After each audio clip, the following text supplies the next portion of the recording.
All right, everybody. Today I'm here with Airaparent. This will be the third episode of the HLL Interview series.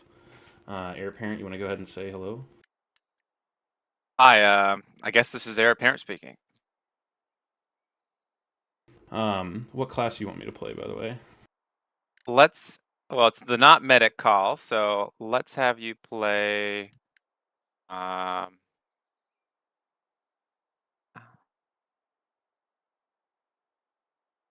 are you going to stay the class the whole game? I'll ask that. Yes. Okay.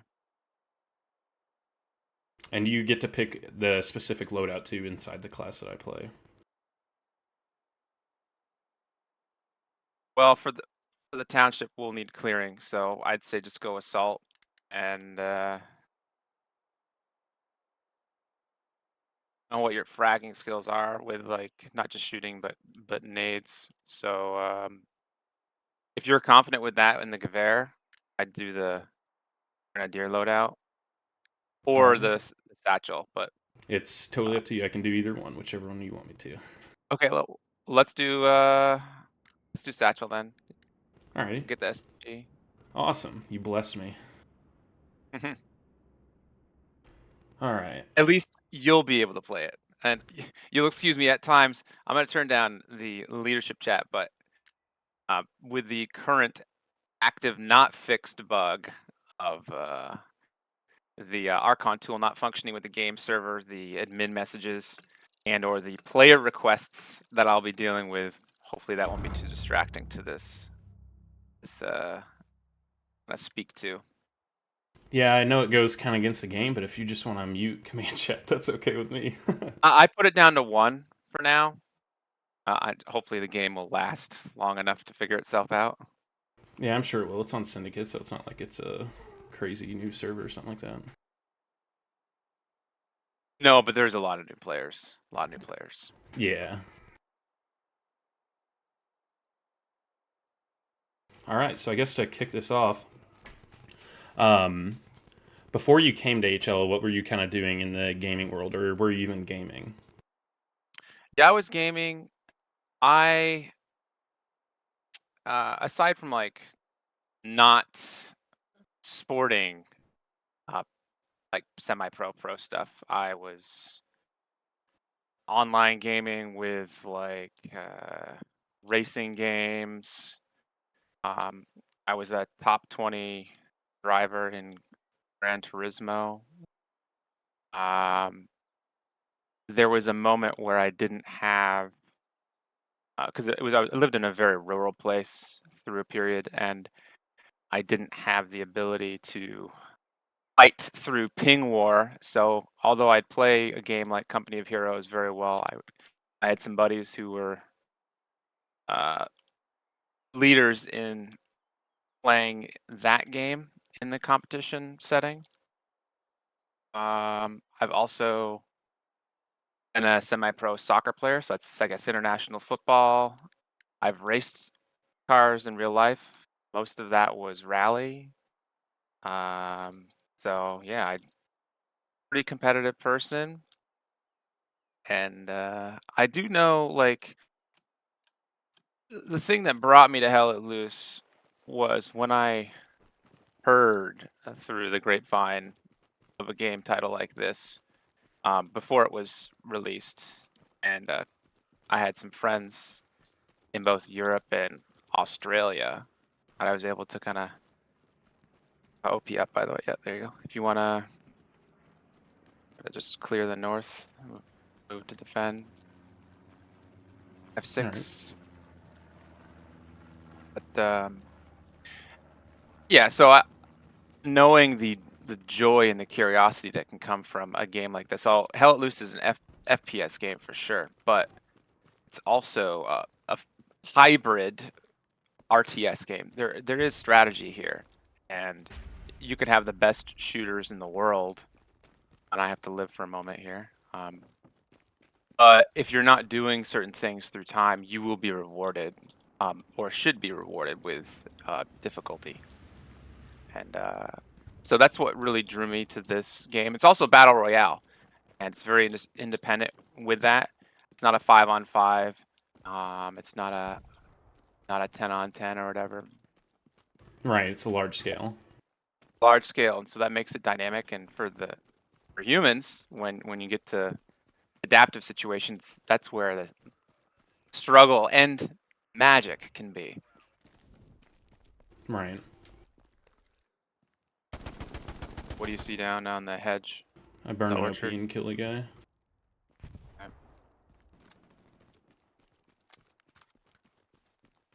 So, have you been playing Hella Loose since the very beginning then? Yes. Yep.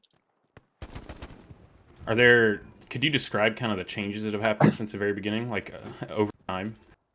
Oh man, so much. When you go to your map, the whole thing used to be open. Everything, A through 10. So Really? that was changed. Yeah, that was brief. Resource mechanics have changed. I'm like running off. I'm getting a lot of invites here. I mean, so much, so much has changed.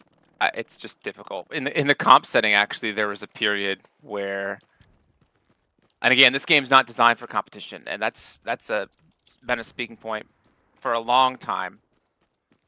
There's multiple reasons why it's not, but doesn't mean that the developers, both past tense Black Matter and currently, Expression, Team 17 as true owner, don't want competition. It's just that's not where they're at, their focus. But yeah, so there was a time where there was 10 garrisons and like spacing was different, 150 meters. It wasn't long, but I'm getting extreme here. You couldn't destroy a rear garrison, like not happening. So imagine trying to actually occupy a flank and counterattack on certain maps. I remember we played under that game mechanic. I was with NPA, and yeah, we got Foy allies, West Bend. So to try taking West Bend with 10 German garrisons, and you can't remove the rear line. That's really difficult, really difficult. But So were they just literally unkillable, or did they take longer to dismantle, or it was like a spawn density unkillable, problem? Oh, okay. unkillable. Wow. It was there was players and there was developer specifically told probably not the best idea, but they decided to give it a wing, and that lasted for like 2 weeks. So I mean, I've had to forget a lot about the game from more than most players. I mean, the resource mechanic different, so there's economy that's part of the RTS side of the game. That used to be a part of the tactics of knowing a position and how to respond to a faction and maybe gain counterplay. Right.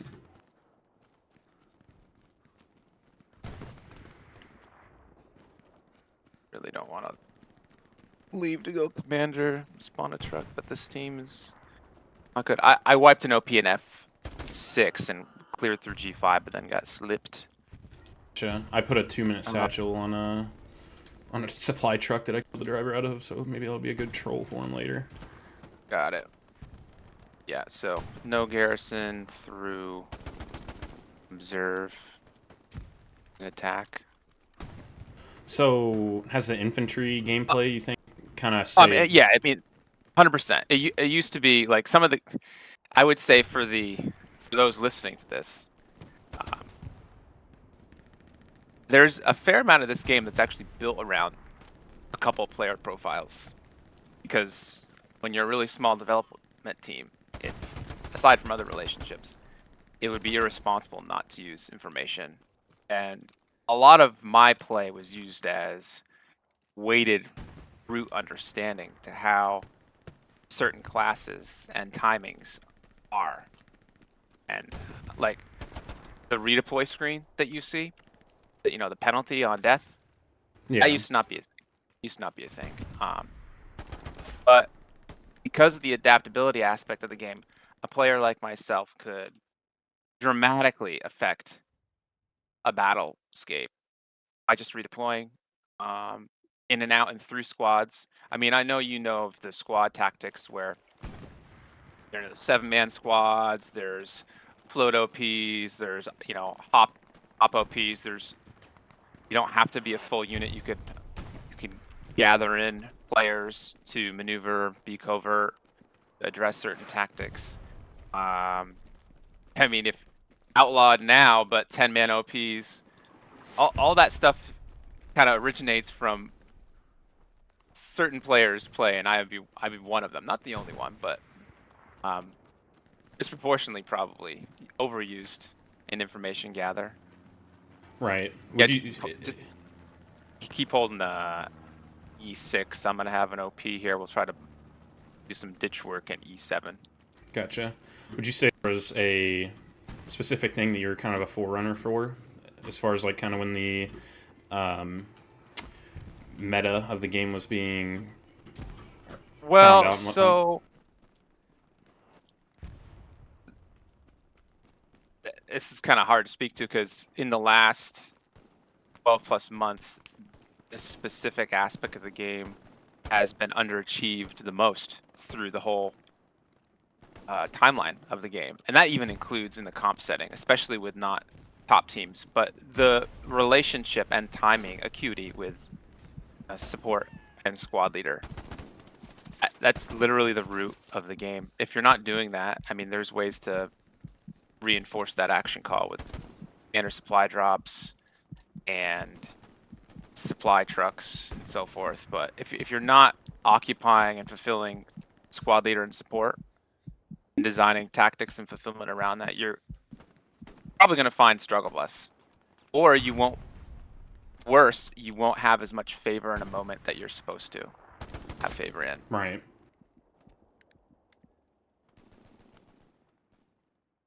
Yeah, the ditch is okay for now. It's too bad that we couldn't go sniper.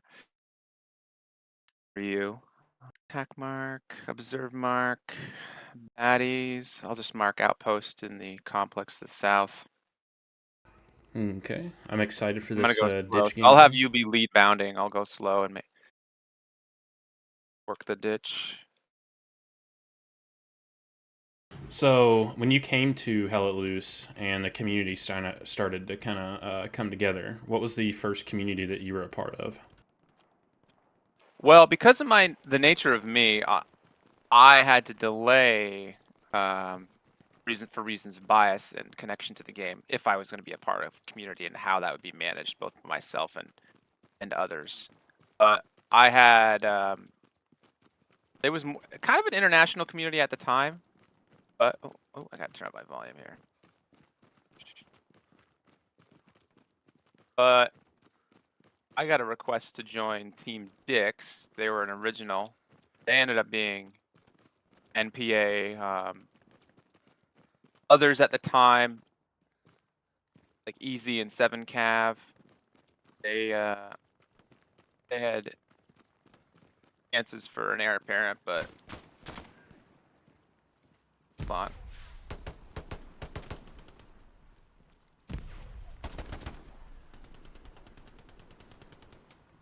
But yeah, so I ended up being with Team Dix mainly because I saw what they were trying to do with hosting numerous public servers, but also advertise the game. And there weren't many, both content creators and also those that were trying to support advertising of the game, marketing of the game. Right. We're gonna have a medium east of the Tonk mark.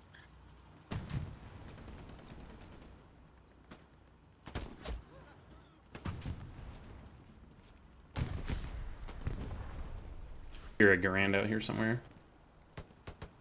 Yeah, I just burned the OP.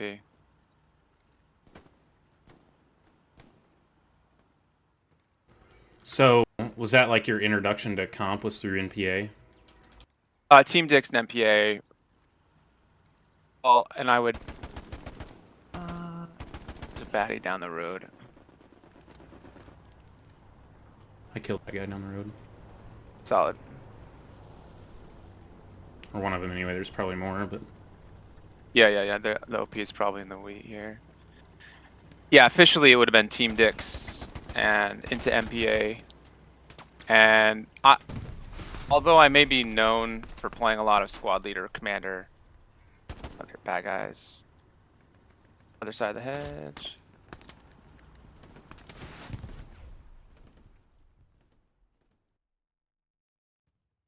For Team Dix MPA, that originally, because the players needed a lot of insurance in their gameplay, I would run a specialized. If I wasn't commanding or lightly playing armor, I'd be a squad lead, managing like resource AT guns, dynamic tactics. Because at the time, most teams still weren't understanding of dynamic squad play, and so I'd run a unit of 2 to 3 guys that would outperform six players. right. And one of the reasons why, as a player, I chose to do that in the comp scene when not playing commander, which was a fair amount, including very good matches against some players who you're about to speak to tomorrow. I think Heidi. Yeah. But if the players were saying, hey, we're having difficulty because we don't have resources, or we're having difficulty because we don't have garrison. There is, back to the initial statement of, are you able to fulfill? Do you have play, competitive play? Competitive play means I'm able to turn to you and say, hey, do this, and you're able to do it. Now, the higher level play is how long it takes you to do that.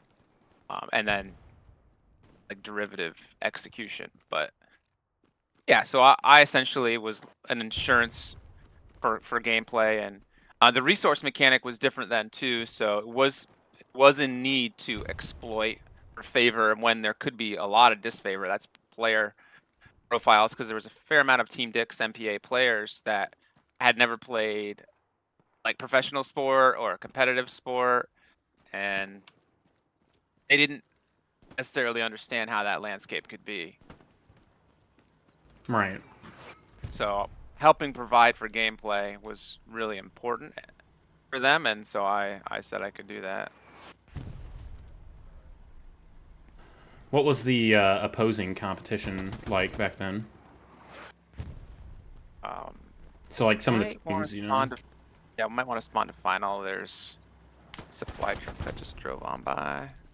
Yeah, they're just gonna do whammo. Oh, that's another thing. That used to be a different mechanic, like the. Oh, I got him. Nice. And people are asking to join. C4 is a problem. We should just refocus there I for this still team. the 76, by the way. Oh, thank you. Did you see the medium? Because there was a medium. No. Okay, he left. There is a supply truck in Acre 3, west of the OP.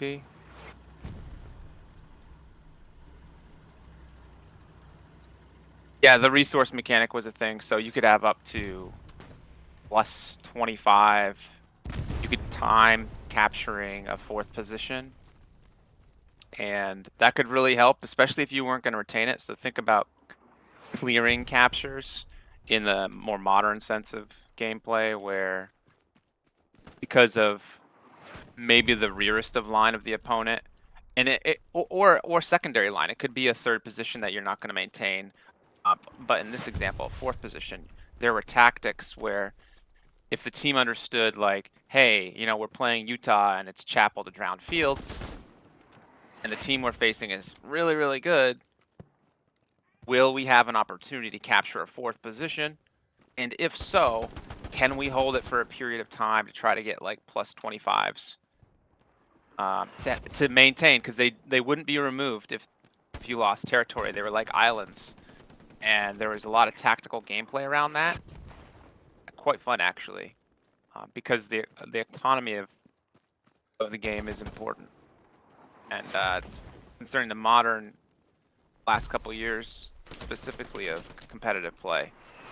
The resource mechanic is, I think, has been punted on in competitive play, and I've spoken to many how I don't think that's good in presenting the game or fair, because there's tactics around the economy of things, and you should 100% be able to destroy the opponent assets. It's built into the root part of the game, and I understand for the same reason why playing an 18 on 18 or 15 on 15 or 30 on 30, how there is a want, always has been in the competitive sense, to have more gunplay. This is an adaptive game, and gunplay is a part of it, but so is the economy. And when you get, especially on the competition sense, those type of root aspects of the game not being shown, it's dangerous for the newer players that are coming into the title, Garrison. Right. So it creates a lot of, sometimes, in public play, you could view inaction and be like, oh, they don't know, right? They don't know, so they have no fault to their own. But a lot of it's just excuses where players do know and they just choose not to do, which in a game that's about doing and killing, if you're choosing not to do the doing, then you're giving up a lot of gameplay. Right. So back in the NPA days, how was the comp meta itself and like the teams that you were playing against? I mean, it was pretty good. We had at one point, again, it was, I would say for the most part, our struggle is not so dissimilar to the present, with a lot of good, more European-centric teams. Somewhat of that had to do with mentality, but also how those teams were staying together through time. But there was a change through Team Dix MPA where I eventually ended up being like a core commander, and part of that stipulation with the leads was that I would make the roster in tactics, because that's the root of gameplay. And so we saw a lot of success against teams. This is before seasonal, then through the first seasonal, where the teams at the time, this is even before TL. TL came out of EasyCo. Not entirely, but roots of it. There's Exodus, there's different iterations of that. WTH has been a mainstay for a bit. Knights of the Round Table. Phoenix was different back then. I'm trying to think. PBS actually had a team that PBS kind of has gone away from comp. But yeah, I mean, the landscape was, yeah. Oh, CFR. CFR was essentially the French national team. They're good guys. Have Fun Kill Tanks, HFKT for the Oceanic guys. They ended up performing into Chimera. So that's what the landscape was like. MPA, when we had our most success, I'm searching for Gary Buney here. We were able to roster. I'm trying to think in the memory here. We would always have 70 to 90 at hand, and there was some like major scrimmages or comp games where we could realistically, we'd field in signups over 125, 150, and then it was trying to get the best players on the roster for the need and the map, and for who they'd be playing with, because squad cohesion is a thing. Yeah. And that includes a lot of players that now are on other teams, like Goff, Gary's OnlyFans. Much respect to the origination of that. They came out of playing multiple servers, but mostly NPA servers through Mucksnapper. And Mucksnapper and I actually met on this map on SME. Have a little conversation over how to play through and locate garrison and tactics there. But other players like Sneaky, Madcap, Roncon Cheese, that's more Team Dix MPA. There's another. What's Don Weiss? I think he plays now for Helios. He big time killer. But yeah, so that's what the MPA dynamic was about. Not just showcasing the game in the number of servers, but on the comp side, trying to give players opportunity to really do discovery against actual competition.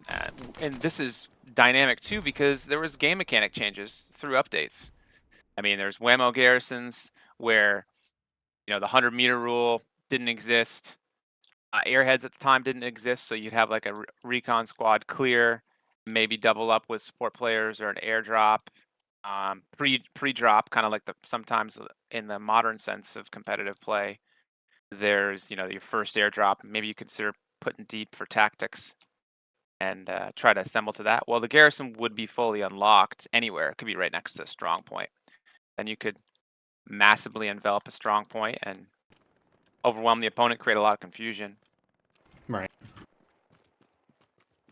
So the MPA thing lasted for a little bit, and then there was a discussion. I was involved with it, but I also knew the server owner and the admins, and I guess I'd speak to this quite briefly too. There a lot of the hate around me as a player, aside from those who may not understand like how I've had to occupy the game, is although I've counseled admins and I've helped create server rules and all that, especially for Team Dick's MPA, because of game knowledge and the like, I could never be an admin because I would be the lightning rod pre-admin cam, and as we help develop the Archon tool, that you needed unbiased kind of review of play. Right. So there would be no confusion if there's penalties. I'm sorry.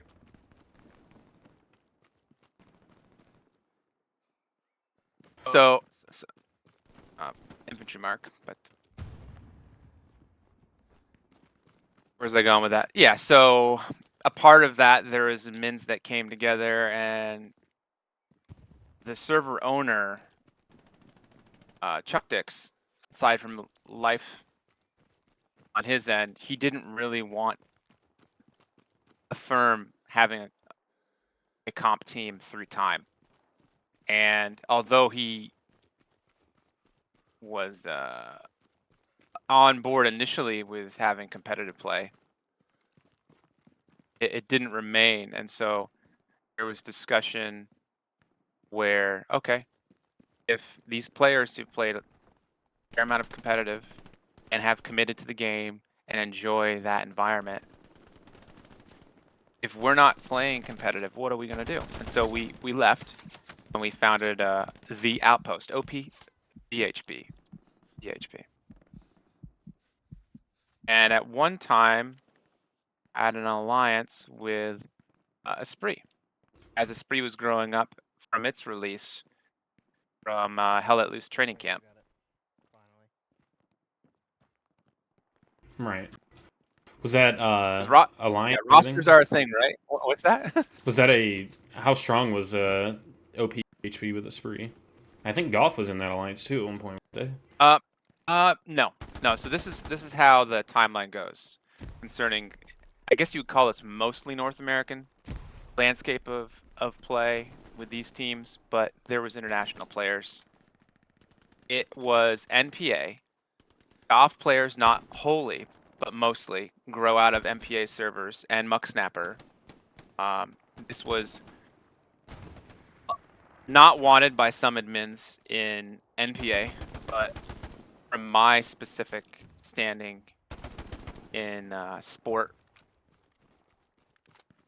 I essentially said, if we're not allowing these players to show their worth in Hell Let Loose and maybe even roster them while I'm designing the roster, then I won't be playing for you.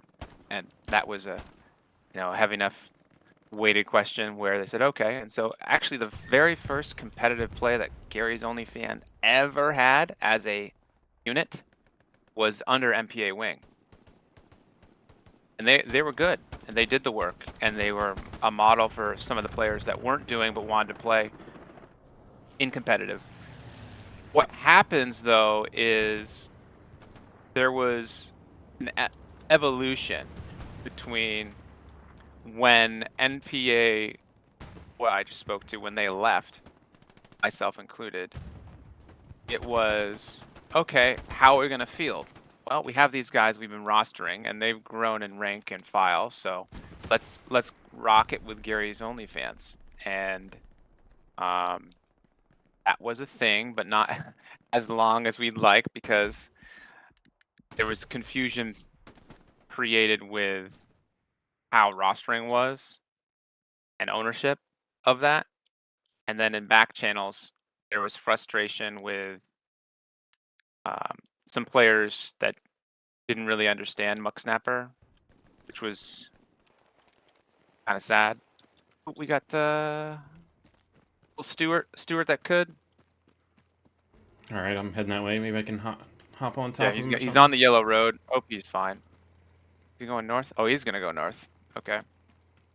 Yeah. So, and there was a period of time where Muck really didn't like me because he thought there was like this conversation street we had, and the player that we really didn't want Muck Snapper to participate in the way that he specifically wanted didn't speak. And so I was speaking, and I think between Muck and I, we're certainly good now, and I've always enjoyed playing with him. But at that moment in time, he associated a lot of what was going on to me and not one other specific player, which was kind of troubling, but one of the weights I've kind of had to lift through time. But Right. that didn't last, and it was about rostering.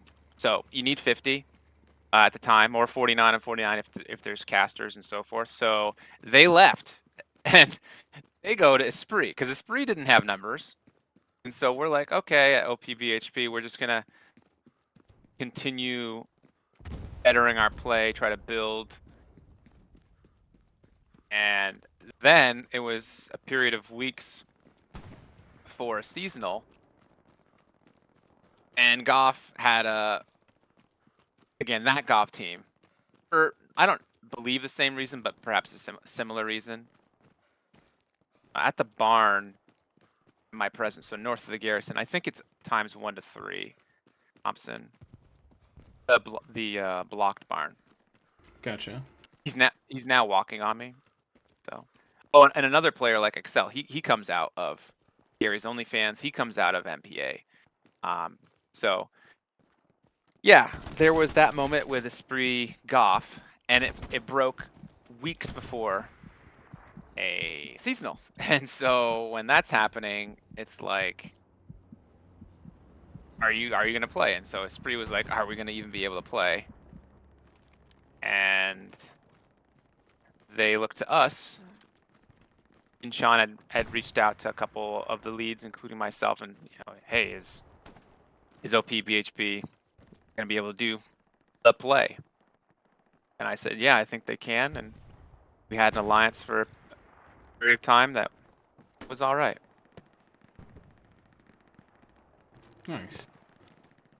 Yeah. Did y'all find any success with that team, or? We did find success. We beat some nice teams, like 1/16th. They were called more 1/16th then, although Greyhound was used on the thereafter. But Right. yeah, and really nice gameplay. It was a more balanced overall roster, and there was a little bit better understanding to needs in play time. I was actually I love playing armor, but short story, you can't play squad leader, commander, and armor. You just can't do that. Right. It's impossible. So I was able to get armor play and help counsel armor playing with that relationship.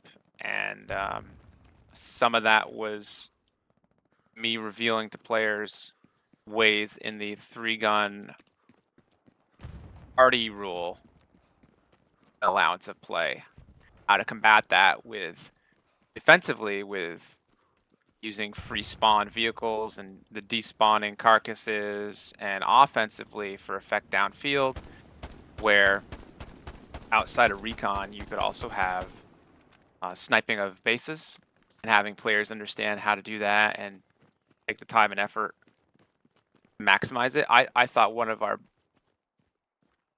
biggest bugaboo moments was, and it's kind of like a paradox of my play, because I know there are egos out there, and I'm not saying I don't have a little one too. I do like to win. I do like to have good gameplay, but there are a few in the game that say, you know, if they speak up and say I'm going to do this and it's going to be achieved upon, that it should be overlooked, because it shouldn't be overlooked.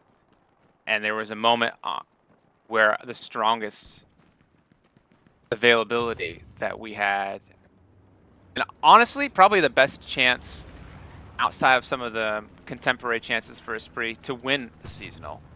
We had just beaten on Herkin as Axis, a 1/16th, and I believe our next opponent was WTH on Carrington.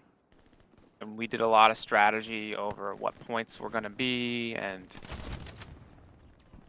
how to counter WTH artillery specifically on that map. And originally it was designed around, holy fuck, what happens if they get town center? Because as you know, there's favor or not with certain positions. Supply truck. I'm not Yeah, gonna get a it's shot just on a him. total choke point. Yeah, it's part. Yeah, it's a choke point. Oh, did he get stuck? Maybe. No, he didn't. He might try to build Gary. Killed that Stuart from way earlier, by the way. Oh, thank you. I got 2 supply trucks. One's near the point. Normally, this is different for me because I don't speak this much when I'm like not game relative. So Right. my focus is a little bit different, even with the command line off. There's a supply truck west of the OP, Yeah, and I'm heading probably a towards couple it. on the road. There was another truck that went to the strong point. I'm also trying not to roll That flop. truck, I shot the driver out of that truck. I'm satcheling the other one right now with this Sweet, Garrison sweet. next to it. I'm just gonna run away. Yeah, he had to build emergency Gary. I was just doing probe. Alright, the guy that built the Gary's dead. I'm just gonna let that shit explode. Thank you.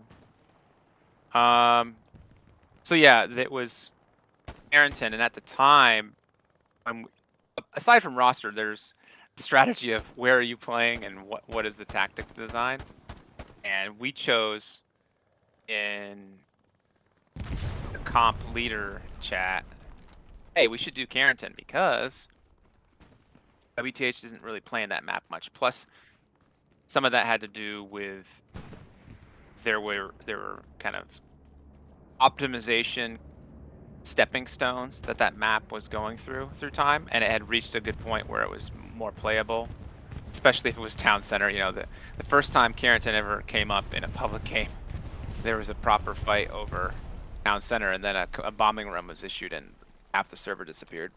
Right. No joke. Yeah, no joke. So I'm gonna roll flop here because I've waited too long to do it. So yeah, we got Canal Crossing though, and for a period of time, I had built a arty shot as an allied tank player that would have removed 2 to 3 guns always. The only gun that would have been active would have been the North Axis HQ gun, even with defenses.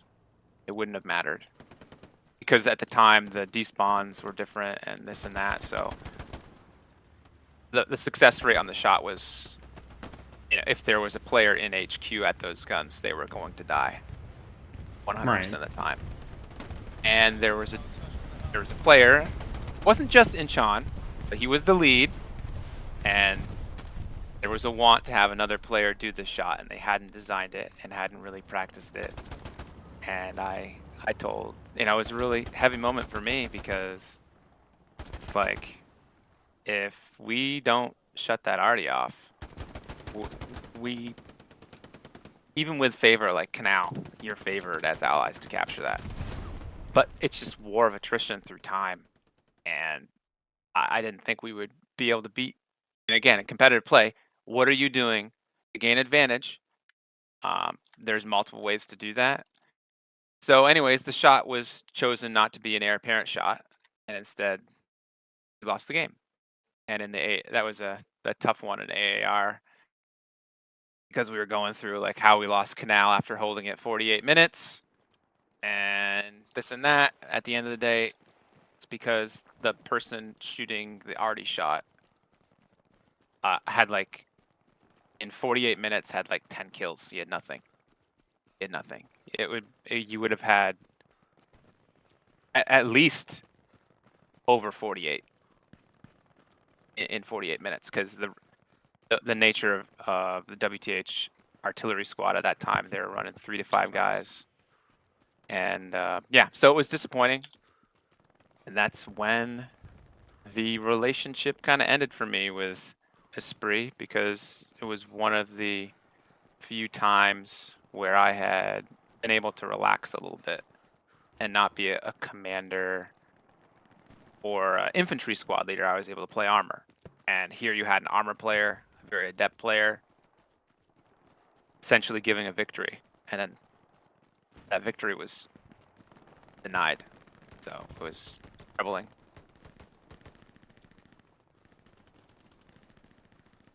After all that had went down, how long did the OP BHB and Espree alliance last?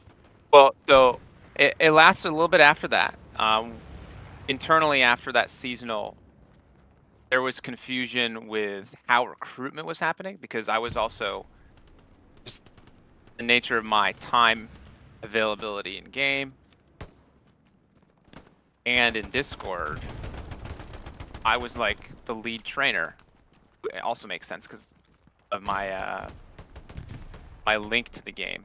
But there was players that were recruiting and not understanding the responsibilities of and through recruitment. And there was confusion like with how the alliance is going to be managed, and because it's multiple interests, right? If you're a Spree, you want to manage your people, you want to grow because they needed to grow. If you're OP BHP, you want to do the same, but then how are you rostering people, and then Yeah. what's the intent through time? And there was a very poor choice made in how recruitment was going to be maintained and delivered upon. And I'm like, guys, I don't have 2 years on this team to wait for you guys to show up again. And that's both teams, Spree and OP BHP. And it's been 2 years. It's taken that long for those teams. OP doesn't even play comp anymore. They reformed multiple times, and now some of the lingering players from those that didn't take pause away from the game, they're playing for Helios. Helios grows out of Glow. But yeah, so it was a very difficult moment because, especially in the North American scene, it was one of our better opportunities to really have stability with what European teams were doing with not just roster but fulfillment. And even though I know the game and I know what mechanics and what maps could be at times, right? I might not be able to reveal that. So when I'm like, hey, we might not be available for play for 2 years, because you know how things are going to go in the game, and then what the player sphere and retention is or could be through time. I'll give us a aggressive OP. I think Jig's going to build off my supply drop. Gotcha. Yep. I just worked that front door. So after the alliance had kind of separated, what happened for you? Where did you go after that? I leaned back a little bit to review. Oh, wait, hold on. Fuck, I should have. Truck. Oh.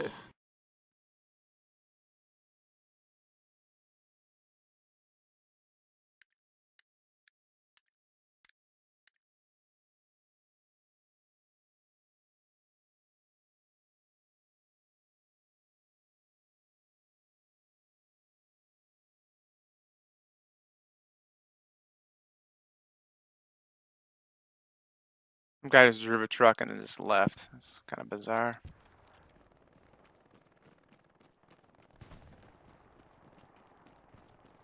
Well, I had council teams through that oh great, now I'm getting like more invites because of ROP.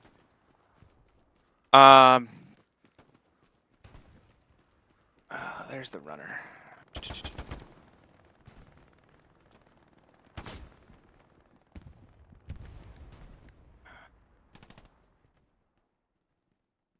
Took our supply drop, but I'm gonna canvas, see if they built garrison as well.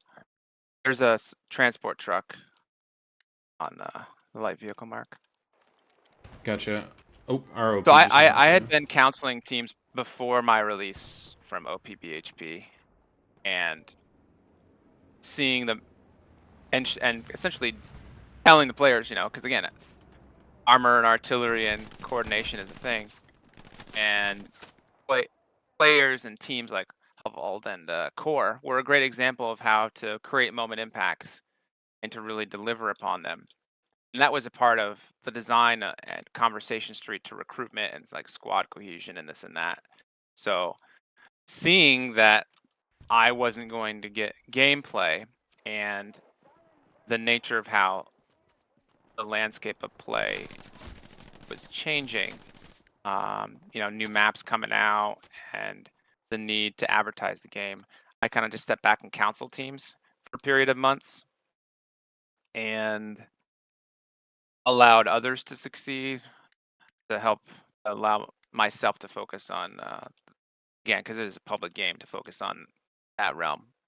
And a lot of my play at the time, although I would still have to play internationally, I did play a fair amount on Saucy Muffin. He was a comp player, but also a content creator that came out of Team Dick's MPA. Right. And he really wanted to help showcase the game and to show methods of play, which I thought was worthy.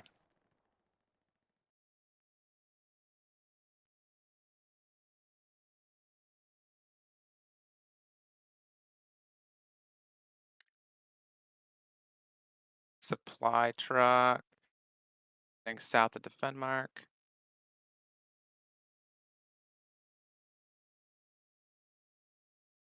There's two. There's another at Observe. We'll give us a new OP. This left from base.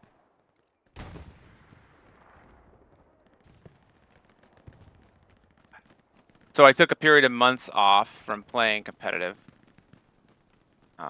And like as a player, although I'd help counsel like positions and timing and rocket snipes and this and that, I would also try to relay to the organizers of the seasonal that there's aspects of the seasonal I think that do need to be refined, because you don't really know what the positions are gonna be until the map spawns, and there's play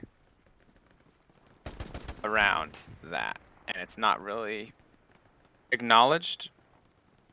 An over conversation on, you know, oh, you won the third position, which is great, but if you're a certain faction, there's a lot of disfavor with certain positions, and at present, that's not being rewarded. You know, if you lose 1-4, think of it. Even now, the kind of the group stage of competition, that didn't really used to be a thing.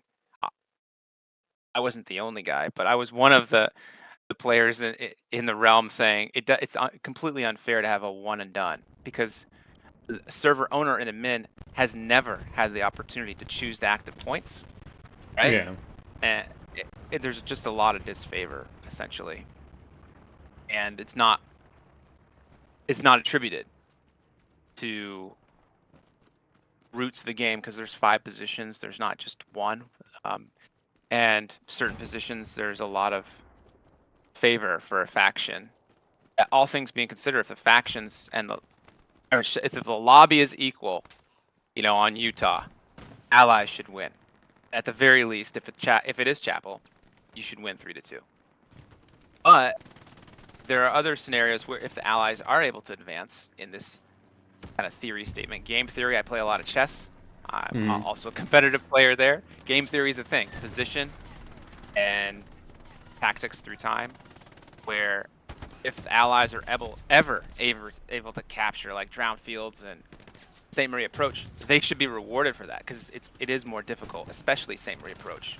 It's one of the hardest positions for the allies to actually capture in the game, and you could reward that like goal differential or something. You have plus minus. 7cav did a tournament out of respect to a player that passed away.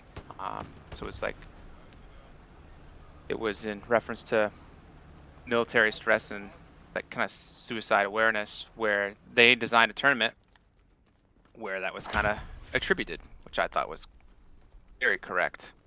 You know, understanding the second and fourth positions and so forth. Right. Yeah, so that's what I did, and then there was an entreaty. As this game has been interesting. I've had a lot of restriction on my play. Hopefully, you've gotten some good gameplay. But yeah, so Okay. nice. We'll roll it again. We'll keep going.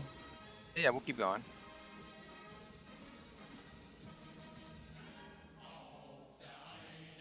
What was I gonna say? Oh, I knew Muck Snapper on Tip of the Cap. He spoke to this proactively, but because of my station in the game, I mean, I've known players for years. I mean, the game came out in 2019. I was here before the game came out. And, although I had always have lines with the developers, I am not one. I guess I should state that for the record. And that there's been a lot of confusion with that through time, because I would be able to say, hey, you know, max level is not going to be 100, or, you know, the class loadouts are going to change, and people wouldn't believe me. And then when they did change, I would get like a week of apology, and then the hate would return. So it's just very independent. But knowing Gary's OnlyFans and how they were reforming into Syndicate, I knew how that happened because of the channels of people I know, and also the players. And I thought it would be very bad for Hell Let Loose to have Gary's OnlyFans just die, and also B, the players that had chosen to play and committed to play through time for Goff, and then into Gary, you know, Goff into Syndicate. And I had been playing on and off on their server, and I had trained their lead, Craven, and we had a really good relationship. And he asked me before last fall seasonal, let's do sniping on this one.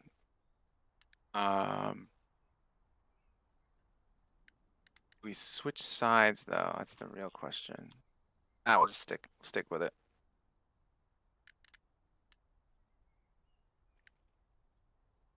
Let's work the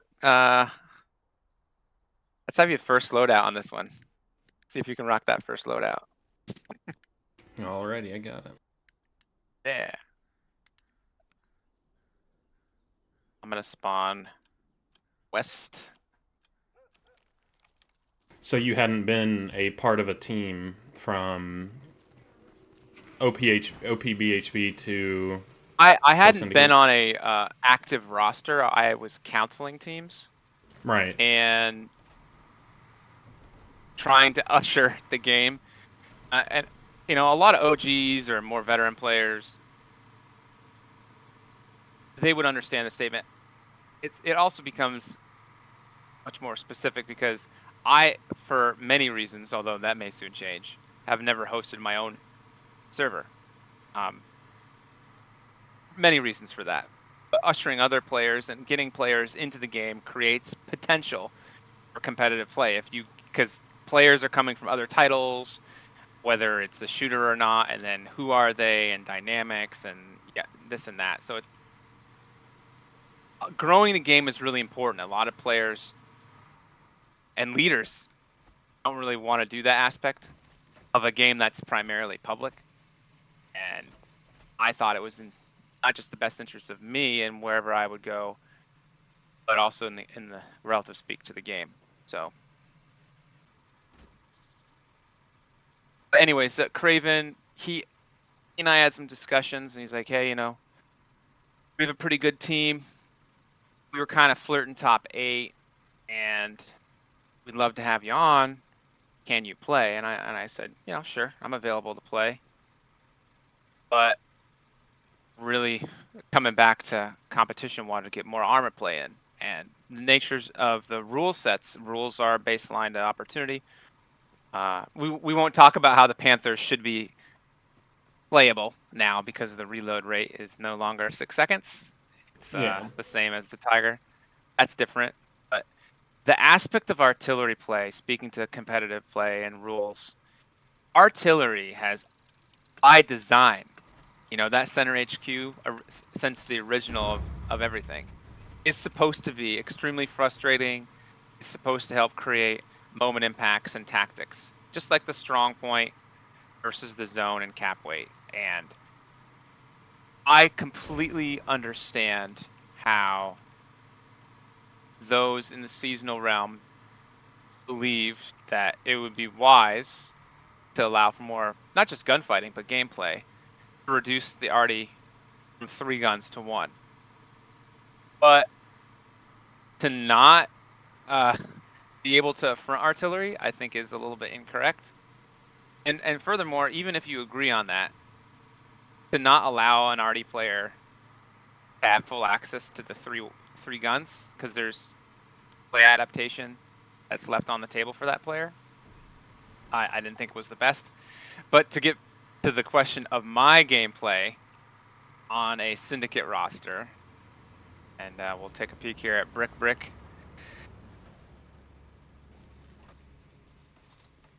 Just SOP.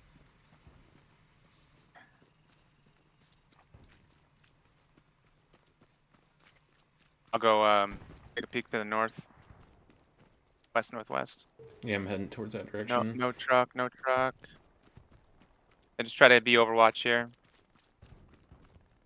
I really wanted to play armor, in short, and Craven's like, you know what? We have a couple armor teams. One of them had come from core and wanted to amp up and get gameplay through Syndicate. As was spoken to previously, there were some adaptations with core over time. And yeah, so I was asked, could I play artillery? And I said, sure, I'll do that. And I'll deliver upon gameplay, although I'd prefer to play armor. And yeah, so we did pretty well. Finished top 8 as Syndicate, but then top 5 through APL. And there was a lot of good games that we had in last seasonal. I think that another difficulty of a game like this is at times, whether disproportionate in view or not, there have been certain teams that have harbored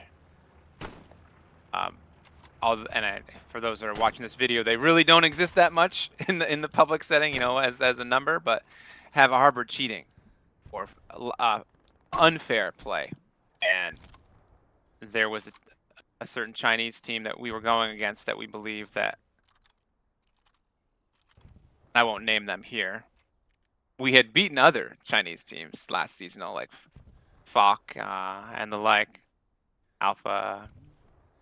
But there was a belief that there was free rogue information, and we ended up getting a match against that team and losing. That ended our seasonal, but it was a good seasonal from a lot of tumultuous period for Syndicate players, and then kind of stationing through off season and trying to create platforms to success in play and opportunity through time. Getting to top 5 was really awesome, I thought, for the players, but what ends up happening is Syndicate went through a moment where it had been brewing for some time, but I think there was fatigue on their leads, and it was both fatigue game side, but also hold on. Had to kill a supply truck driver. But also from real life stuff, because real life is adaptation like Craven. He has a family. He has to deal with that. So that Right. was felt through the offseason in APL as the team was ascending and having a lot of opportunity in play. And probably if they, as players, hadn't chosen to leave or move about, would have been a top, not 5 team, but top 4 or 3 consistent. And there was a game on LL Amin where we had a pretty thick contest against you guys, and the victory should have been. And it didn't happen.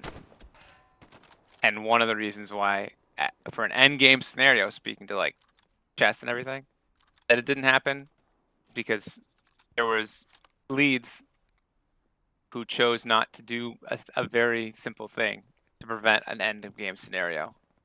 And when it happened, there was a discussion on how.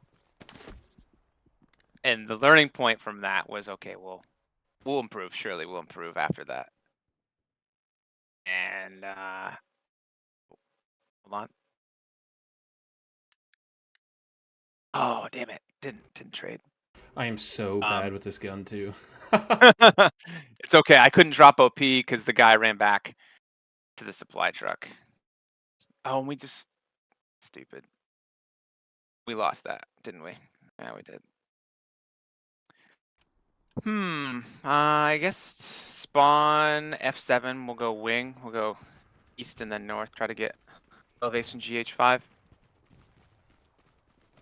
All right, I already had spawned on the west, so I'm just gonna play this life out real quick, and then I'll join you over Okay, there. thank you. Yeah, so we had a really thick game, an excellent game against Espree on LL. I mean, before the redesign, and it's one of those moments where, like, if you're a competitive team and you feel like you're having success, there is that feeling, but it also has to be shown in a result.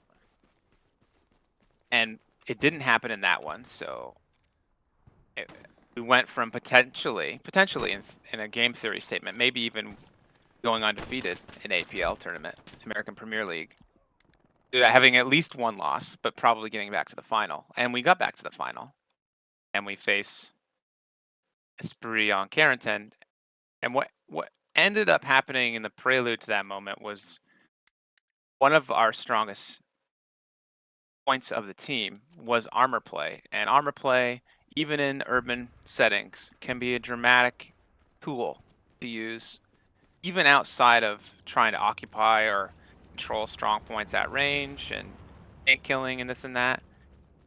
And there was with myself as a core helper with armor, there was a handshake where armor wasn't going to be left to dry.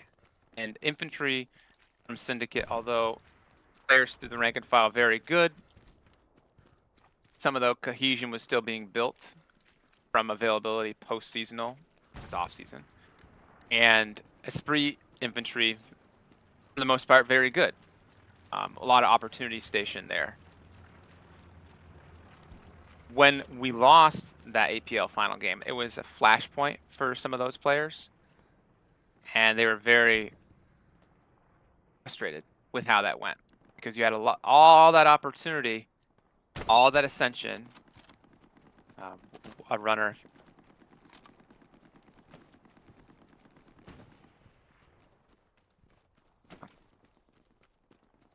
Items trying to get him. He got into the trench. I got hit registry. Expect garrison up on that ridge. Yeah, they dropped Had a supplies supply if drop. I'm gonna go. Yeah. Yep.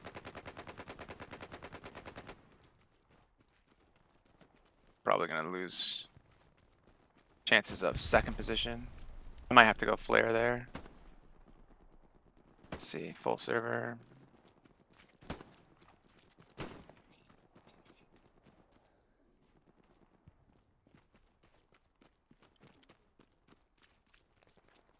So after that moment, there was a fair amount of players that broke away, and again, back to the nature of me, I could have helped destroy Syndicate, but in the barn fire that ended up happening, I chose to help maintain it and give that place life still.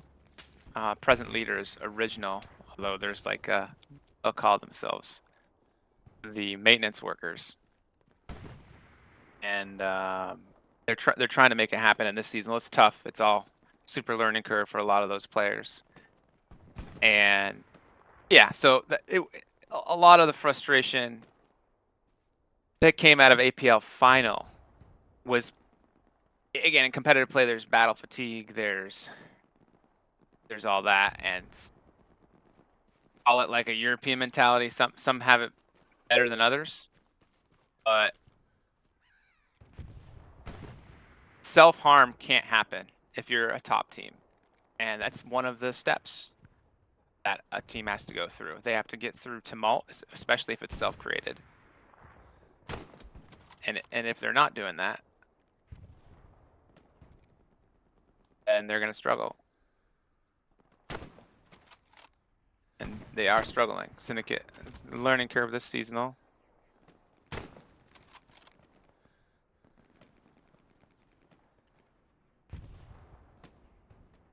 Man. Reload rates are killing me. I can't figure out the drop playing because like the scope zooms in so far that when I shoot, I don't get to see the impact of the round because of the recoil. Yeah, that's why it shows the first loadout. God damn it. See this? So the nature of me, if we see this, I'm not even gonna like spawn in here for a moment.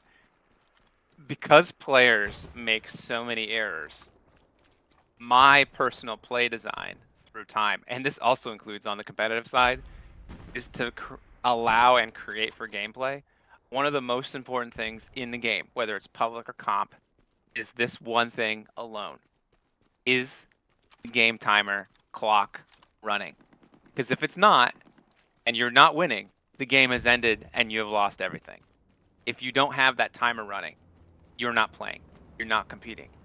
And here, at Market Garden's Real, after, and again, I haven't been on the command line, so a lot of like cheat code with Octus and everything. We lose front line CD6. They just go south, capture Ridfield, and now we're on final orchards, which neither of us are playing armor, and I'm not playing infantry, so it's gonna be difficult for them. But yeah, so after APL, there was that flashpoint, and especially concerning NA teams, very sad because although a Syndicate leans more international now, we have, no, I'd say although I'm not playing the seasonal, kind of helped with the U15 rollout and everything, but the Syndicate roster has players from Argentina and Guardia who weren't able to field, speaking to full rosters, and teams, as well as some Chinese players that had played with us, played with Syndicate through fall seasonal, but had on-off availability. There's also a time difference and this and that, so.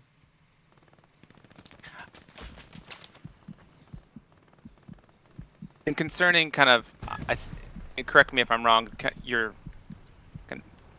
one of the reasons, aside from player discovery on these interview sessions, is kind of speaking to comp.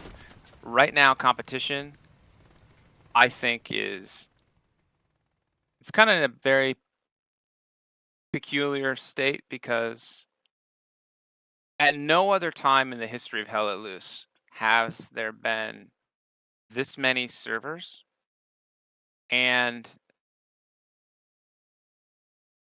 we'll call it the number of potential teams to play any form comp, at least 35s, not 50 on 50 or 49 on 49. And the game is designed for 49 on 49 because it's different dynamically. The problem concerning the current competition dynamic is it's extremely top heavy. more top heavy than it's ever been. And because there's more players both entering the game and in the general sphere of possibility of play in the competitive sense, there's no true player window environment. And that's really, I think, create a lot of harm. Like, you're not linked to a team for a period of weeks or months. There's, there just isn't that. And you get teams that are reforming from other teams, like Extreme Dinosaurs, for an example, who will 100% be able to play, that when, it's the nature of psychology. If a team is succeeding and you want to play competition, where would you want to go, Chris? You want to go to the bottom? You want to go to the top? You want to go to the top. So it essentially reinforces a problem with how top heavy the competition sphere is. Yeah, and how there's, you essentially have players that are freeloading on where they're going to be rostered, which I think is just wrong. I mean, concerning my present sense, I'm not playing spring seasonal. Spring is, in no disrespect to organizers of seasonal, has always been different than fall seasonal, and just nature of human scheduling and everything. But for the period of weeks before been through APL final for Syndicate, I was getting open and treated to, hey, come join me on these other teams, and it's like, cool. I'm gonna go join a top team, like a top 1, 2, 3 team. What good is that gonna do for the game? Well, it's not. Will it give me gameplay individually? Sure. Selfish statement. It 100% could do that, but it's not necessarily good for the state of game. It's a big brain thing, higher calling, call it what you want, but it is a problem. There's no player transfer window. There's declarations. Like, in all technical speak, I'm a free agent, but I'm not playing in spring seasonal. right. But there's no penalty to if a player X is on a roster, right? And then they leave. There isn't a true penalty on their reallocation.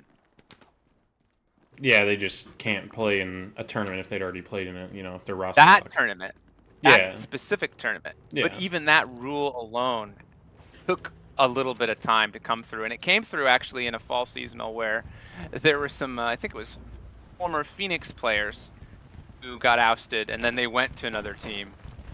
And speaking to lack of fair play, if you're following the rules in play, wink, wink, not killing artillery. Yeah. Yeah, which I think just happened with a particular team. Yeah. A couple, actually. If you're a couple, but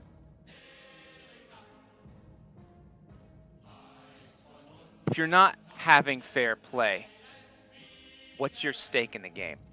And for the longest time, even way back in the Team Dix MPA, I was trying to understand, could there be a better form of DreamHack or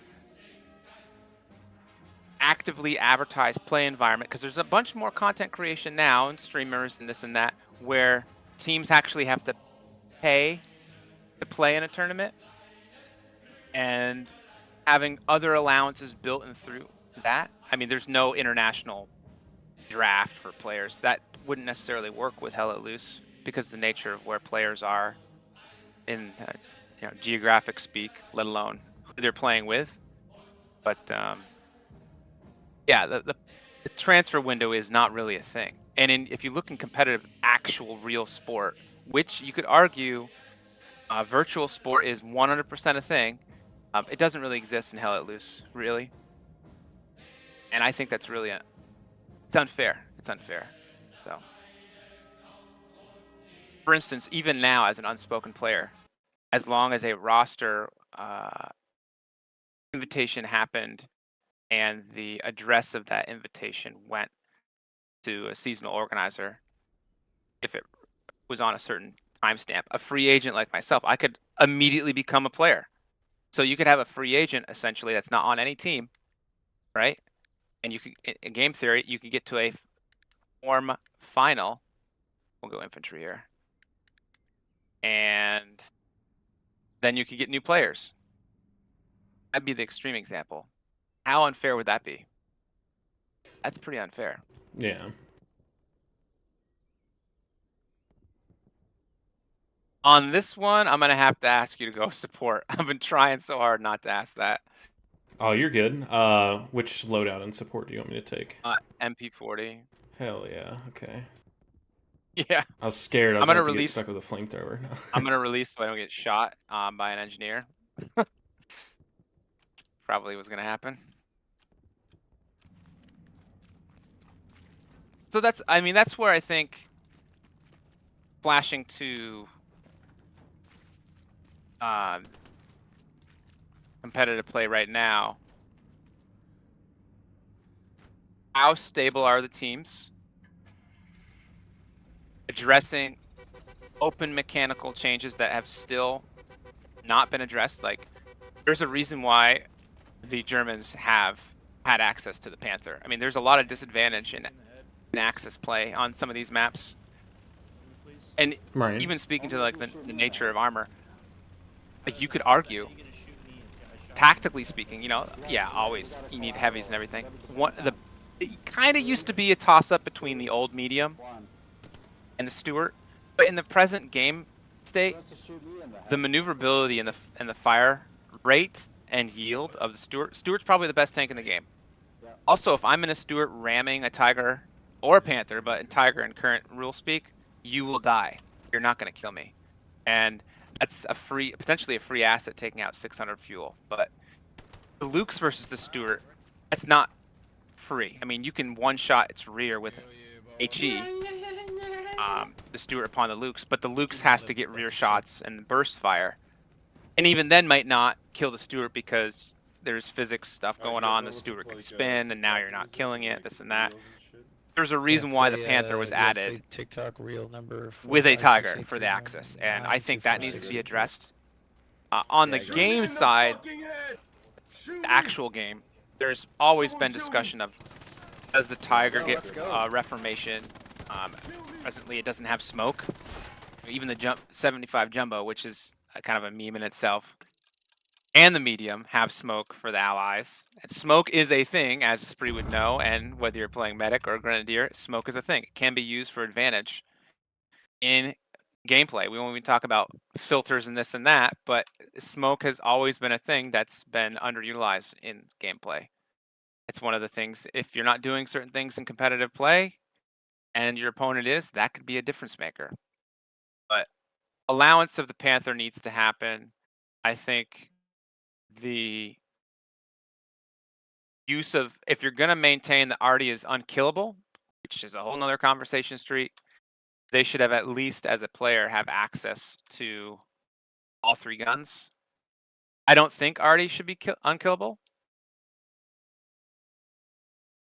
I also don't think, considering the state of play, that the economy should be free. Meaning, it's pretty easy to build all the nodes in HQ immediately. I mean, good teams can do it less than 6 minutes. You know, you use 4-minute timestamp kind of thing. But not be able to affront them as an opponent, I think, is just not right. I think now, sure, you could be losing cap weight and time, but there's tactics designed around that. And the reason why, I'll say this, and I'll let you have the floor here after. The reason why the cannot kill nodes thing is a thing is when the resource mechanic was changed and there was kind of an understanding of how resources were on the comp side, there was, oh my gosh, someone just built a horrible garrison. Oh, fuck it, I'll drop OP. There was a statement of play saying that, oh, well, you know, we're losing because we don't have resources. When in reality, that wasn't entirely the case. And yeah, so Right. I'll end with it's a dynamic game, and I understand there's always been a want for more shooting and killing and more kind of control variables. And clearly, if you can't control resources, that's a control variable, right? If you can't affront artillery, that's a control variable. If there's less than 3 guns, okay, you will have more form of gameplay, but it's not, you're driving away from the roots of the game. The same reason I got no hate on players playing on 15 on 15s or whatever, but that's not Hell Let Loose. The game is not called Pill Talk Let Loose. It's not called, hey, let's show up and play a war game let loose. It's called Hell Let Loose for a reason. There's a lot of chaos. Most of it is player created. On the creations and interactions of the game state, by eliminating some of those, I just think it doesn't really test teams. And competition should test teams.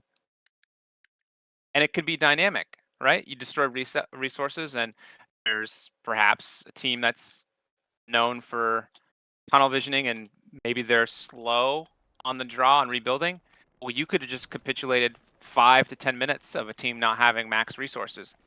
That can be enough, especially now for a period of time that Final Stand hasn't been an active commander call, where essentially you would use manpower and stamp the battlefield with Final Stand, and anything you used after that for a period of minutes wouldn't cost anything. Final Stand would, but not bombing runs, not airheads, any of that. Right. So it was the commander's kind of muscle on impacting a moment impact, and that's defensive and offensive. Mostly used offensively and for enemy territory actions, but it could 100% be used for holding up a secondary position that was probably going to get overrun. How much contact are you seeing on the hill?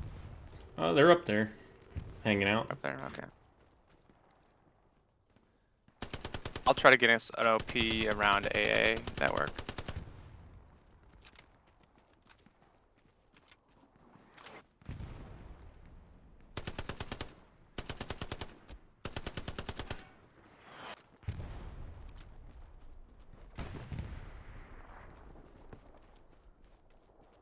Now, did you have a thought on that resource mechanic? I didn't mean to like interrupt. You seemed like you were going to say something.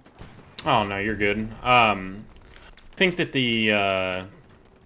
I think what sucks is that like tournament organizers and stuff, they don't have the tools, or server admins don't have the tools to kind of edit the game the way they'd like it to be played. Yeah, 100%. I think that the game developers themselves need to rework the nodes Greyhound stuff and everything. Yeah, so yeah, it's not going to be allowed. It's just the nature. It's like how the you got. Like the resource system doesn't even seem like it's fully fleshed out. Really, it kind of seems very simple, I guess you'd say, or at least to me it does. I don't know. I get you. So the resource, again, it has form simplicity. The Greyhound's at Hamlet. You're not dead? Okay. Your next death, I'll wait for you. But your next death, come to the East HQ. I just died, so I'll be there in a second. Yep. Start using your tool here. Your admins and server owners unable to choose the positions. Not all positions are the same. Not all maps are the same for the factions. Concerning the resources, they've changed, right? The theory of the old resource mechanic was teams would be rewarded with building them and earning resources downfield. And because this game is small, other games, I forgot to mention too, or maybe I did, spoken a lot, I guess. Company of Heroes is one of the roots of this game, and there's resources in that game. It creates dynamic gameplay. And right. The initial thought was, this is before you know, the halos of the munition and manpower, and even how resources were drawing, like the cost of things, like infantry deaths, like which role, armor death, and command actions, all that. The costing was different. The initial theory statement was you'll get resources up as deep as you can, and then you'll defend them. Just like a garrison, you should be defending your resources because this just in, it matters. Now, in the current competition framework, closest you actually see to that is maybe manpower jumps from HQ, but because all the resources are being built immediately, the use of resupply on a point, manpower or munition for ammo drops isn't really happening. Sure, I'll agree that how resources are, they could be different, but in the current state of play and how it's been for a couple of years, we want to just drop, and then we'll boot it up to AA and go west.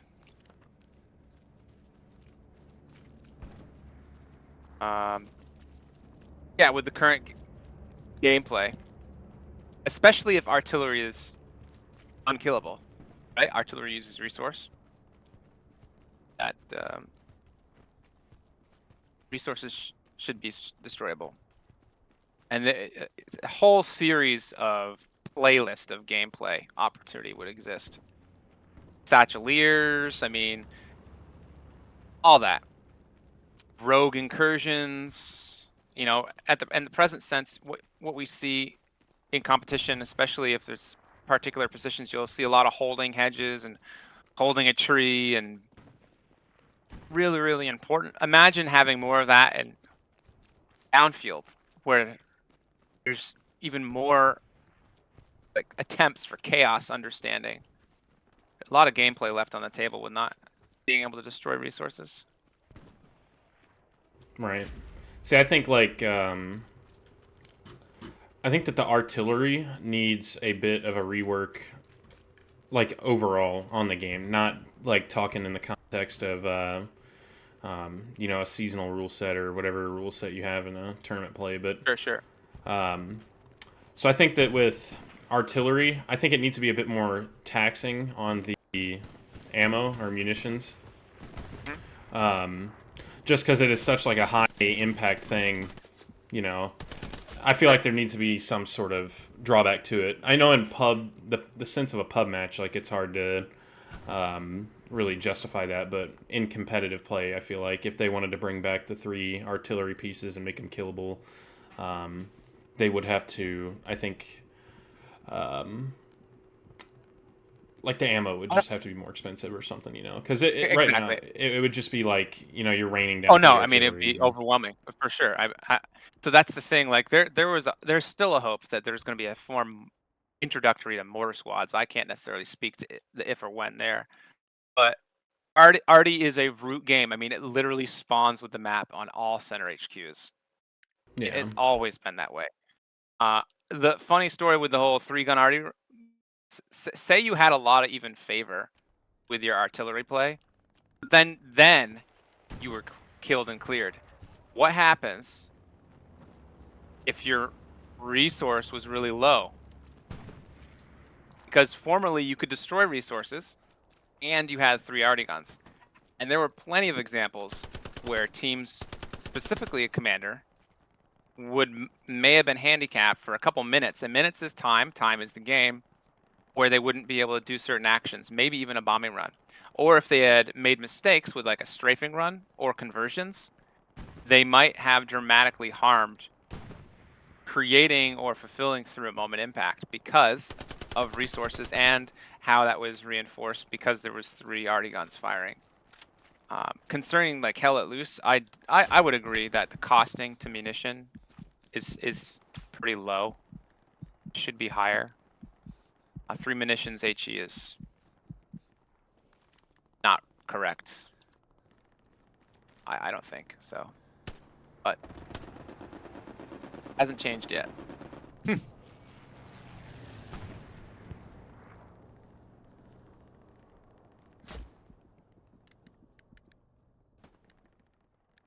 I got to the newly garden zone. Canvassing. Gotcha. I'll try to get OP up here.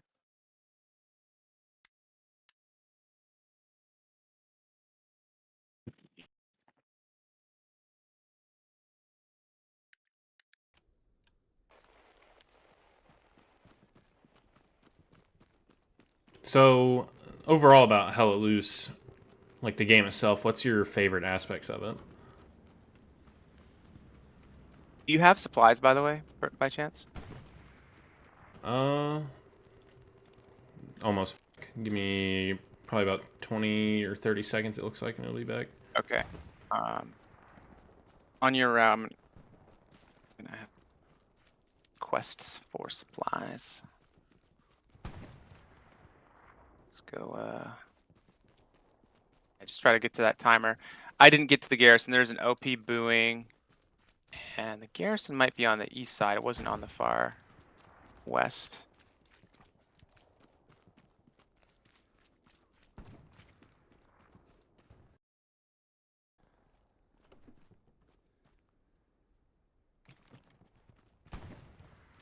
So yeah, state of play. I mean, I would say again, it's a public game, and one of the it's a very particular viewpoint. I understand this declaration might not be understood by many, but in the last 12 to 14 months, there's been the most ever player allowance with information, with ability in play, and because competition does natively have links to where players are learning the game, which is public. It's a public game. That there's been a lot of, probably the most ever proportionally, underperformance by the overall player sphere in the last, 12 to 14 months through all the other phases of the game. And so that impacts competition and competitive play, especially as Gary on there me. are players, players that, perfect. Players that are coming from other maybe FPS titles that might be side truck. That might be able to be in a form their play might be exploited on the FPS side, but counter to that, the disadvantage of their lack of understanding of gameplay might not be exploited as much. Also, the game is not young. It's an old game now, and there's other titles, although not battle royale titles like this, that will challenge player retention, which natively would impact Hell Let Loose. I won't mention those titles, but it's just a thing. There's always been natural fatigue or turnover in the game, but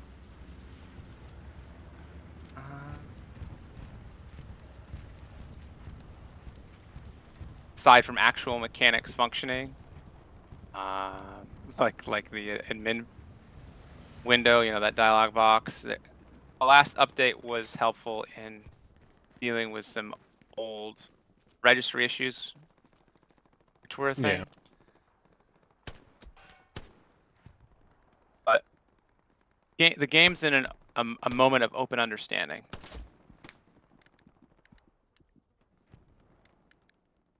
Okay, OP is up. Probably gonna backtrack. They're saying garrison around reserve south of us. If you want to keep working the hill, that's fine. Alrighty. Yeah.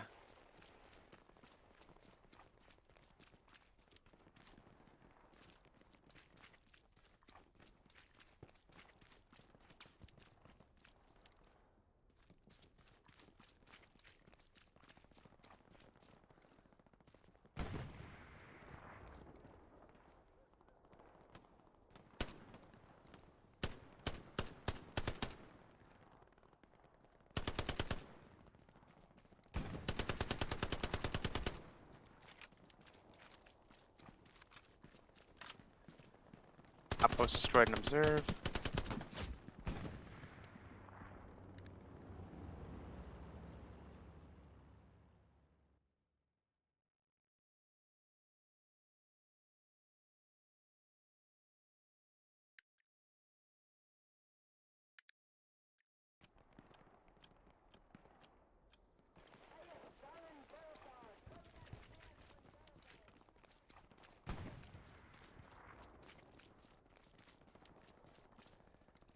Are they getting to the complex in E5? Not yet. They're working their way that way though. Okay. I haven't used this gun in so long. I'm playing very poorly with it. It's okay. Again, there's a level of distraction for both of us, I think. Aside from, I've never played with you, and at this point, I would have been, doing roll flops and this and that, and we would have had a Yeah. shoulder garrison retained, active, adaptive gameplay. OP is good though. I'm gonna work to the OP. There's no garrison in E7, but a couple OPs removed. You can try spawning, or I can just move the OP immediately. I'm gonna try to keep it alive. See what I can do. This guy with a shotgun won't die. I can't kill him. He's insane. Okay. I'll adapt it. Oh my god, I'm back. Oh, the gun wouldn't let me shoot. Yeah.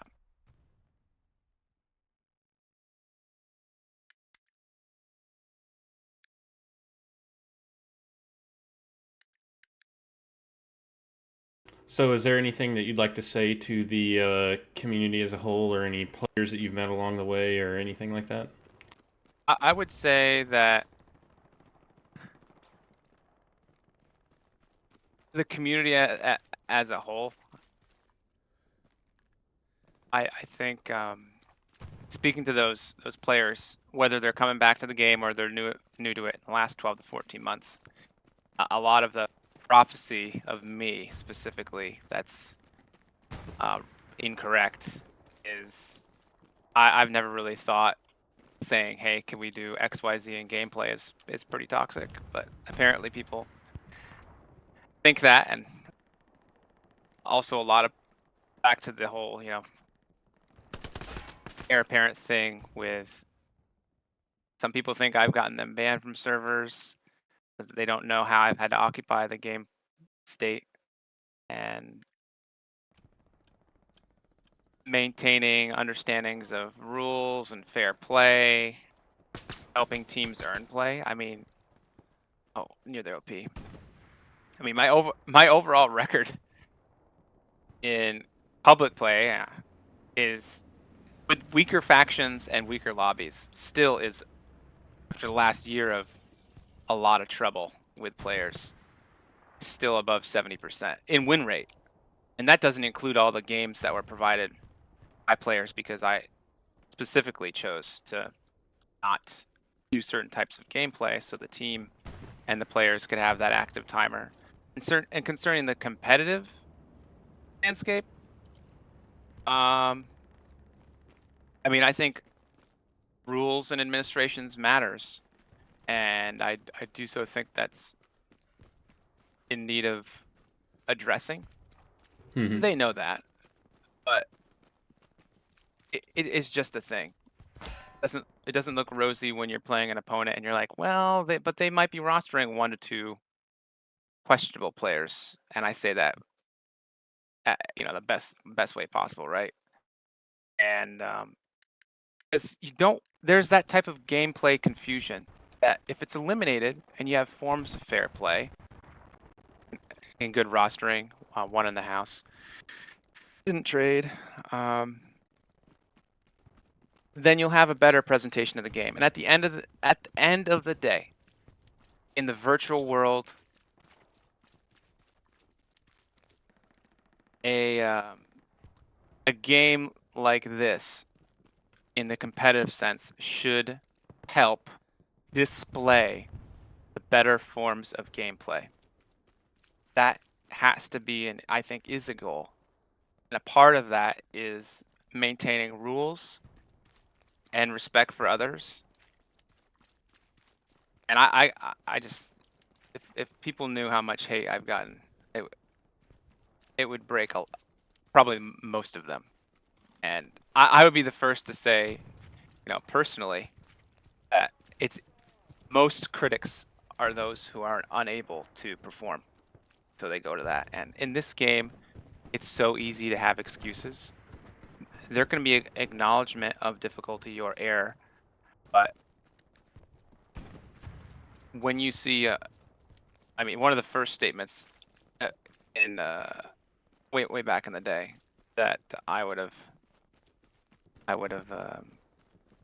said is, Hell It Loose is chess, not checkers. Right. And in chess, there's accuracy, there's inaccuracy, there's blunders. I mean, if you're driving a heavy 76 without linking with infantry, with no tactical thought, into an open field where you knew like there's 2 tigers, you should expect to die. That's a giveaway. It's a full giveaway of a piece. Material is a piece on the board. And a lot of player errors happen because blunders are just up and given, like not retaining a garrison. Why are you not fighting for your position, both in comp and in public play? It's just mind-boggling that players get frustrated over those type of asks. And I would just ask, from my end to others, hey, maybe we should just like revisit actual gameplay, which a lot in the public sense has been punted on.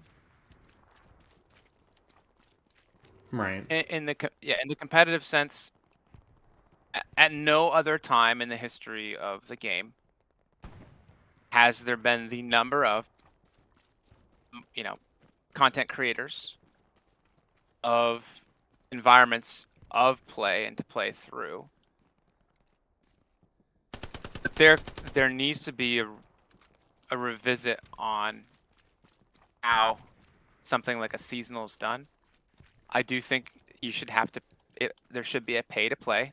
It's a psychological human aspect where you'll just get more commitment. You will. And there's actual, not just bragging rights reward, which would reaffirm listening players in theory. There's a lot of good though. There's a lot of inspiration with play, I think, on the competitive sense of play, and a part of a lot of the more placid play in competitive, especially around certain maps that, the geography and the flow of the map is understood. We'll use the original map, St. Merglise, where you might have more of a stalemate victory, if you know what I mean. Yeah, 3-2. Yeah. Or hold 2-3, depending on the points, because again, you don't choose them. But having a look at how positions are actually rewarded, not just having a group phase, I think that's a step in the right direction. I've been calling for it for years. To see it now is nice. Garrison on my present. There's one other near it. I got one. I didn't get the other guy. Sniper flare. The flare and then sniper got me. Rip. It's Mark though, so maybe I'm not I'm not speaking on the command line, which is a whole nother thing for me. Trying to my biggest thing in the game is in creating allowance, communicating. And as you kind of heard here, and I hope others hear, this is how I communicate. Let there be no prophecy to that. We're playing through your role as support. You've dropped supplies. I asked for it in that measure. If in the public sense a player, or even a competition sense, if we're doing training and I'm asking for certain things to be done and they're not being done, there's going to be penalties to that. Because if a player is giving up gameplay and asking for such, that should happen, especially if I am playing on a weaker team that's faction or lobby, which for many, many, many months of my time by server owners, let alone for the state of gameplay, I just have to do. That's just how it is for me. Because I'd rather play a full game of even a 2-3 loss, if it happened that way, than 15 minutes of, cool, Yeah. I got 20 kills and 1 death. Neat. I just think, you know, that, and still to this day on the competitive sense, outside the whole garrison retention thing,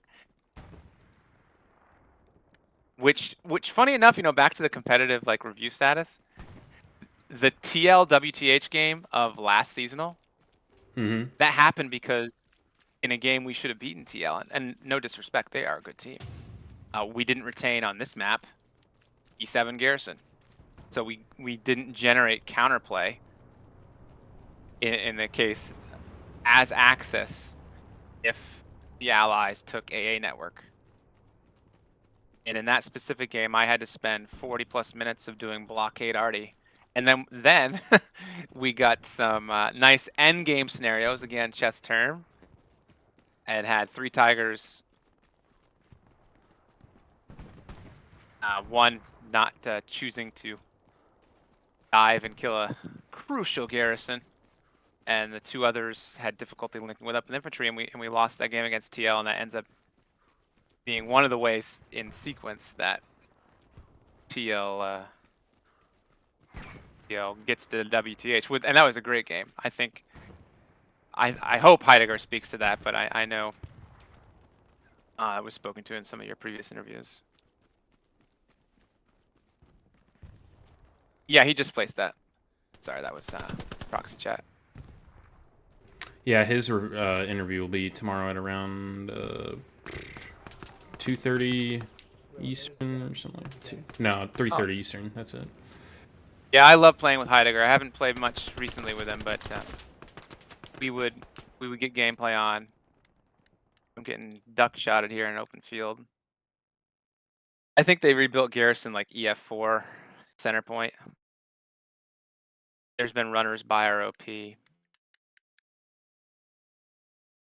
The shots were coming from F5, like numpad 7 upper left, that barn, open barn, broken house roof.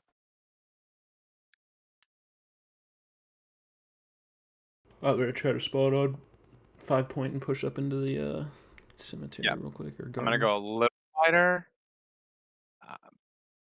I was trying to work the supplies, try to do offset there, but yeah. So players that I know, if I go to WTH and I'm rocking it with Heidegger or Duba or Red, I mean I can just go down the line.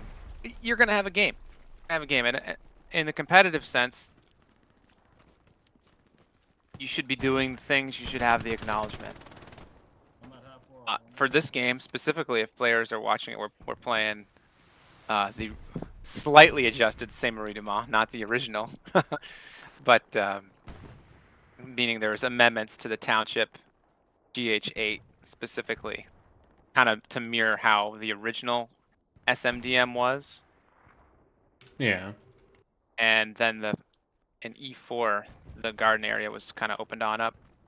But speaking to this, if you're game theory, if you're playing this Axis versus Allies equal lobby, aside from arty snipes or other potential irregularities, Axis should capture dugout. 100% should capture dugout. And breakport battery is the quite literally the probably the best position for the Allies. I mean, Rue de la Gare, you need armor support for that in a different way than battery, but knowing that, and players have seen this in the competitive sense, but they've also seen the opposite, where if you're not defending breakport battery, you're not going to have counterplay. If you're not owning E4, E5, you're not going to have counterplay. If you don't hold the front line CD 4-5, which probably will need armor, you're not going to have counterplay. And the goal in any game that has measures of play through time and choice is to always have, in a way, the availability to counterplay. Whether for a defensive point or enemy territory attacking position.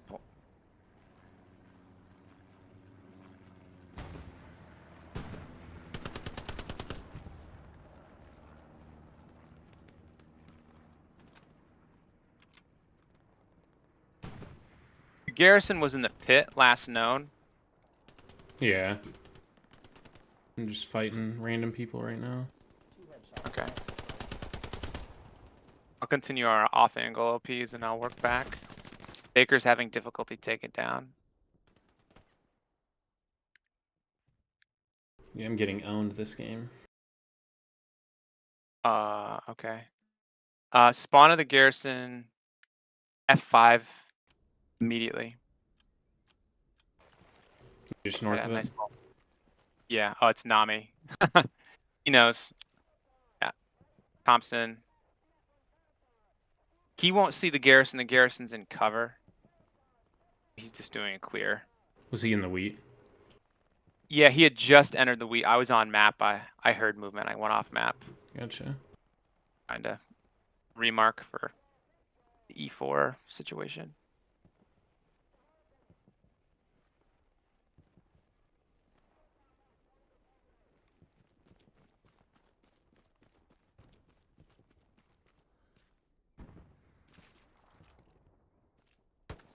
Oh, that's you.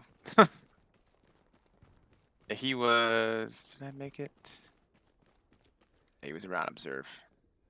4.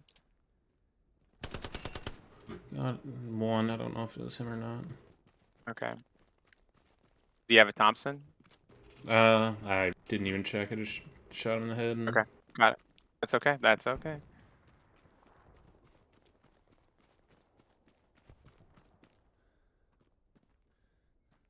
They must have gotten the garrison. Their station. Let's work to cattle sheds proper. We'll do discovery there. I'm also really hungry, so I guess I'm apologizing for myself and anyone listening to this. I do get to ramble state for players that know me if I'm a little bit hungry. I'm from the East Coast, specifically New England, USA, but I've been helping businesses in the Pacific Northwest for the last couple years, and I ate a little bit before our interview, but I'm kind of exhausted. It was a long day today.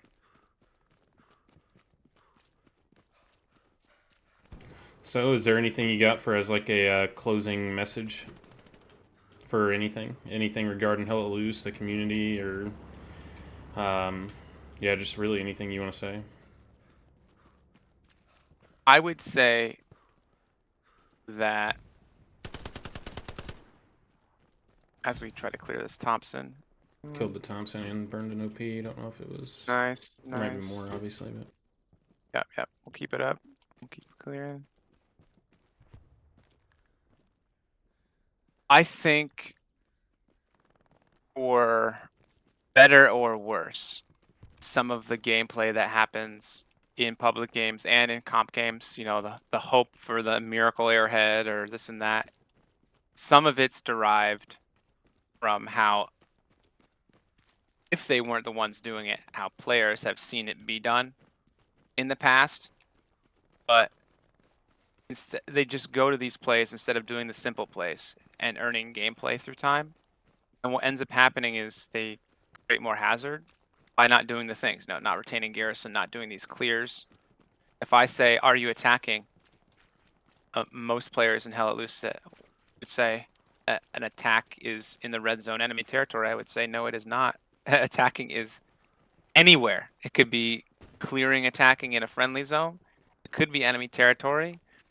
It could be with yield, full units, tactics. Or it could be 1 or 2 players, not recon, doing adaptive stuff and reasoning and method there. But I just think players, it's a human thing. You just want to run to like the like magic, ants. the Yeah, ants to sugar. yeah, the Hail Mary, and yeah, you want to even with habits and form. Exactly. If it wasn't you or a host of other players, if we needed in our gameplay to like remove the enemy line if we had that opportunity in time.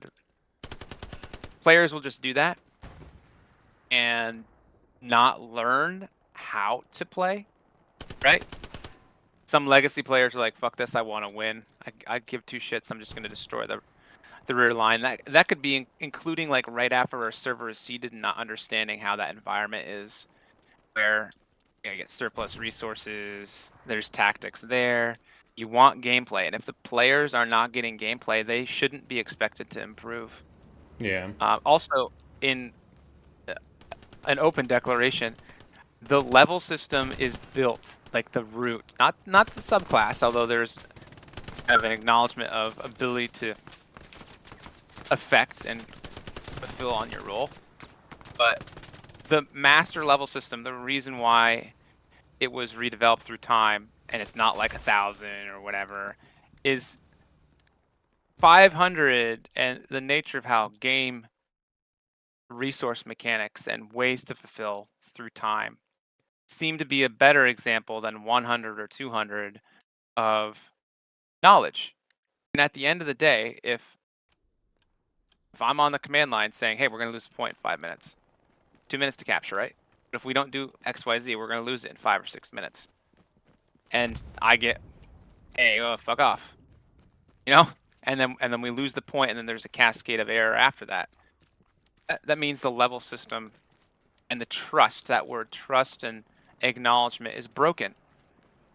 And players have to understand that's the root of the level system, not to be able to say, oh, you know, you're of X level. It was to reaffirm finding trust. Now, if I'm in a unit with Inshan and he's telling me we need to do this and we need to do that, that's trust factor. Right. If I'm training armor players that I don't play with and they disagree with the tactic, I get it. But that's just not how it is. They might not understand that, you know. There is the philosophical statement: ignorance is bliss, knowledge is pain or sadness.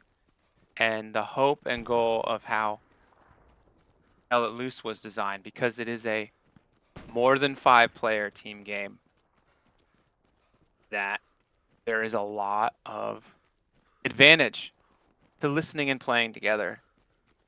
And when that doesn't happen, there's also a lot of harm that the players create for themselves, Right. which hurts gameplay. And concerning administration, it hurts server quality. Let's spawn immediately to the half track next time. Trying to clear C4.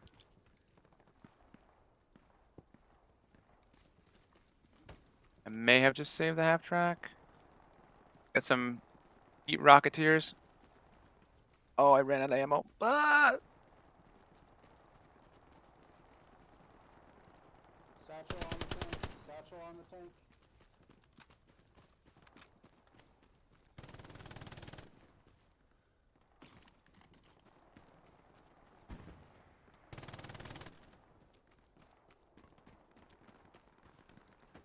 You alive? Are you spawning in half track? I'm alive still. I'm trying to run to. Oh, I see you now. Okay. I'm trying to run Yeah, to keep death. clearing trenches. Yep.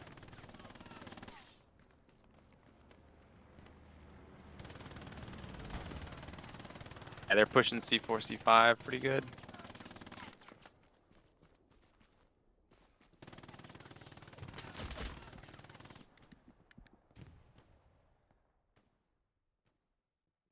All right. Well, I appreciate you coming on and speaking, dude. Well, and thanks for doing this.